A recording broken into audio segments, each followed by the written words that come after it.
আছে সেই দিনের কথা, 5ই মে 2013 সালে আমার ভাইদের রক্ত দিয়ে পাঞ্জাবিগুলো লালে লাল করে দিয়েছিলেন। এই লাল সবুজের পতাকায় আবারও আপনি রক্ত ঝরিয়েছেন। মাননীয় প্রধানমন্ত্রী, আমি আপনাকে বলি, আবার এই ঘটনা ঘটালেন আপনি 2024 সালে। তারা কোঠা সংস্কার আন্দোলনে তারা রাজপথে নেমেছে বিধায় আপনি গুলির অনুমতি দিয়ে তাদের রাজপথগুলো রক্তে রঞ্জিত করেছেন। মাননীয় প্রধানমন্ত্রী, আমরা দেখেছি যখন কোরবানি ঈদ চলে আসে এলাকার মধ্যে রক্তের বন্যা বয়ে যায়। আজ সেই রক্তের বন্যা দেখতেছি, জনগণের রক্ত দিয়ে রাজপথ রঞ্জিত হয়েছে। যেই রাজপথ রাস্তাঘাট হাঁটলে দেখা যায় রক্তের বন্যা।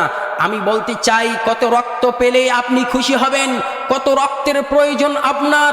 তাই আমি বলতে চাই, হত্যাকাণ্ড রক্ত সবগুলো বন্ধ